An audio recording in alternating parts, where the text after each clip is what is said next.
Fort Solis almost has all the ingredients lined up for success. Infamous star power, captivating performances, and a grounded world backed by AAA presentation. Seriously, this game looks phenomenal. However though, it doesn't quite mix all of these aspects together in a seamless way, making the entire game feel, well, I guess underwhelming would be the right word.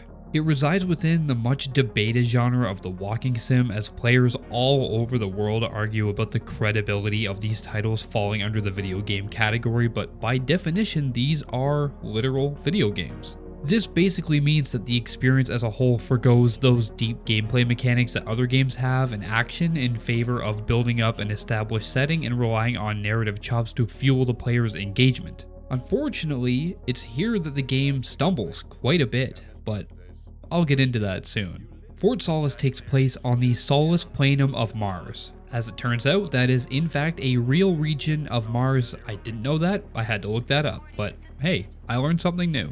The player traverses the setting in the boots of engineers Jack Leary and Jessica Appleton, employees of the TerraCorp mining conglomerate.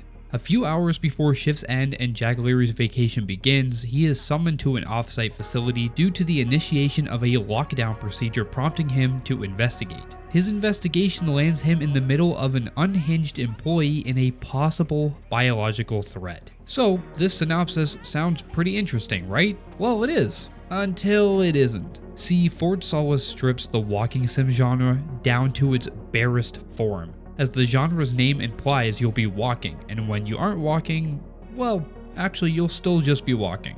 There is very little in the way of puzzles or interactivity inside of the many traversable environments, and what interactivity there isn't really worth it outside of a few crew terminals that help build the story. There are, however, quite a few QTEs, and if it's one thing that gamers love nowadays, it's QTEs, and honestly, I failed every one of these, or almost every one of these, and I had little to no repercussions for doing so. The bulk of this game dreadfully boils down to meandering around the complex to listen to people talk and to progress the story. It's honestly puzzling to me why they decided to go for this bare bones approach when it comes to the gameplay, because that word is pretty much irrelevant in a video game. Jack Leary is an engineer, so one would rationally assume that he would know these stations well and their components, but he never once uses his knowledge or the tools around him to his advantage at all. A certain game comes to mind, and it's called Observer. Observer is perhaps one of the best walking sims I have ever played, and it succeeded in building an atmospheric lived-in world while providing a plethora of actions for the player to partake in outside of simply just walking. There are optional side missions, a dialogue system, and even an in-depth crime scene investigation system that requires players to actually be thorough about the environments that they're scanning. It's clear that the team at Fallen Leaf Studios were prioritizing their narrative and motion capture performances to bolster engagement. The gameplay is shallow, and because of that, the story really needed to carry this game, but it falters. The positive side to this is that these performances are brilliantly done. That cannot be understated. The facial capture is impressively emotive, though something looks a little uncanny at times, but I can't quite put my finger on it. Actually, maybe it's the mouth. Regardless though, I often couldn't take my eyes off of these segments because every character acts as natural as they would in an environment that they call home. They struggle with their assignments and colleagues, relatable topics of everyday workers. It helps that each character says their lines with such conviction, making you want to hear everything that they have to say, even though the end result can be a little underwhelming. Unsurprisingly, Troy Baker swoops in and steals the show as Medical Officer Wyatt Taylor, the game's antagonist. Current treatment is daily administration of potassium iodide. I'm pretty sure we caught it quick, but out of an abundance of caution, I'll go ahead and schedule a CT scan for Celine, just to rule out vestibular disorder. His recordings depict an intellectual man with integrity, but something lies below the surface that doesn't really quite seem right with him, but it's hard to pinpoint what exactly that is. I was surprised to find, however, that I was thoroughly disappointed by Roger Clark's performance in the role of Jack Leary. It's not that his voice acting is bad, on the contrary in fact. His lines are well spoken for the most part, but this role is underutilizing this guy. In the game's short runtime, and I mean short, like at most 3 hours short, it fails to have Jack, or even Jessica for that matter, go through any kind of growth or development. Nothing is revealed about them as characters that isn't said at the very start of the game. For instance, Jack is about to go on vacation and he likes a zombie show that Jessica and him banter about throughout the game, acting as some kind of tension break. Hated it. I wouldn't say hate, I wish he had done more. How could he possibly have done more? They were surrounded by zombies. But it gets repetitive. The same can be said about Jessica. At the end of the game, I knew nothing about her. There are some odd transitions in tone between both Jessica and Jack that really threw me off. One minute the pair are reacting appropriately to the situation they find themselves in, and then the next moment they're just joking around again like Jack didn't just see a dead body and blood everywhere. What the hell is going on, Jack? You need to leave and let Central handle it. What is the point of watching all of these shows if you refuse to apply what you've learned? I'm not ruling out zombies. I hope. What is happening? It's quite jarring, and because you're witnessing this through his eyes, it takes you out of the experience. If he isn't taking this seriously, then why should I? This minuscule playtime window isn't anywhere near enough time to build up any of its cast, which in turn left me feeling pretty empty when the true nature of the unfolding events is uncovered. It's supposed to evoke some kind of emotional response in the wake of tragedy, but it really did nothing. That's not to say that the writing is bad, because it's actually quite good with nuance to every character. Each have their own personalities that shine through, but the writing and storytelling fail to deliver a cohesive narrative with a fitting conclusion. I would argue that that's really important. Its story ends completely abruptly, just when it starts to get good. There are some interesting threads that are just completely thrown out the window and never touched on, because it's supposed to be up to your own interpretation, but that doesn't really work here. It almost seems as if they had a concept for the story and just went with it instead of having a definitive beginning, middle, and end, like having a storyboard. But perhaps the game's strongest aspect is its setting and atmosphere. Oh, wait, and the music. The music is fantastic.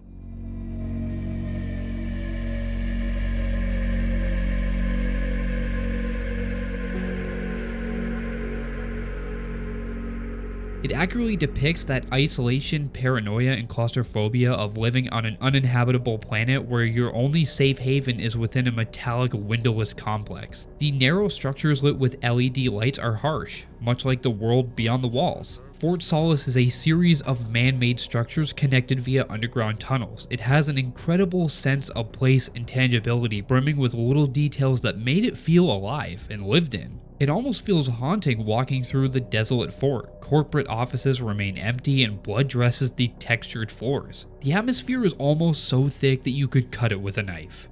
That's the best way to describe it. Unfortunately though, and I feel like I'm saying this a lot, unfortunately, its stellar graphical presentation, atmosphere, and motion capture aren't enough to recommend it, and that's saying something because I bought it for a measly $25 Canadian, and I'd say if you find it for 10, sure. But unless you really love the sci-fi genre, I'd say it's not really worth playing through it at all. Now before I move on to spoilers, because I want to discuss why I think the narrative falls apart, I want to talk about performance as well. That's pretty important. I played this on PC running a 3060 Ti on an i5-11400F chip, which should have been more than enough to run the game without a problem. I was also running this on medium graphic settings. My 3 short hours were interrupted by 3 crashes and an abundance of stuttering and freezing that took me out of the experience. Everything looked great, but performance was definitely an issue. With that said though, I'm going to move into spoilers, so if you do want to play this game, then obviously click off now, but if you made it this far,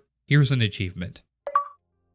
I love you! So the story itself is surrounded by a lot of ambiguity, and it's within that I think a lot of the potential interesting story threads are lost without any payoff to its resolution. The premise of this sci-fi thriller unfolds based on 2 variables. The first one is main antagonist Wyatt Taylor, and the second is a scientific research project known as Compound 26, which directly tie into one another. Wyatt is the only medical officer at Fort Solis, prompting him to investigate everything in the facility when miners start getting sick. Its research division, helmed by Helen Dunbar, is consistently requesting deeper core samples from Mars' surface, forcing the miners to work longer shifts, exposing them to above normal levels of radiation. So when people start getting sick, Wyatt's rational conclusion is radiation sickness, and he begs the workers to stop going out and working for long hours. What Wyatt doesn't know is that Helen is leading an experiment which has yielded unexpected results simply using the soil found on Mars. Something within the red dirt is causing accelerated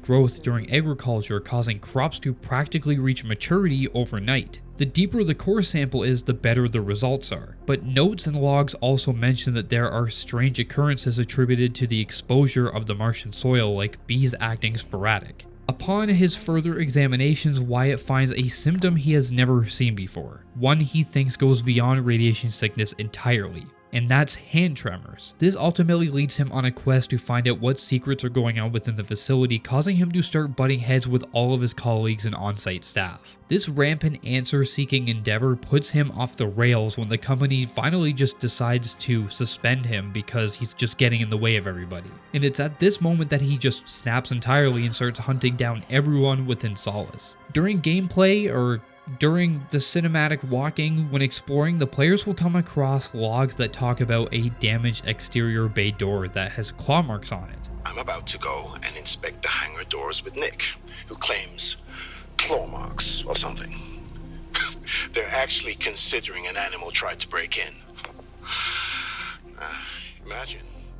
This matches the claw marks found embedded into a rock that one of the miners found while out on the surface that you can actually interact with. So this opens up the possibility of alien life, which is awesome. But much like the main plot, this game never takes any of these threads to any semblance of a conclusion. If you listen and watch Wyatt's video logs, you can tell that he is having trouble with mental health. He's extremely homesick and he's dealing with deep space paranoia, most likely caused from the lack of light and claustrophobia. He begins his murderous rampage because he believes he has to stop a virus found within the soil from making it to Earth. It's not explained how a medical officer drew this conclusion based off of one symptom. There is no conclusive evidence, and it's fine if the story wants to go this route because the whole game you don't know if you're losing it or if there's any kind of proof of an infection. It's all just hearsay though.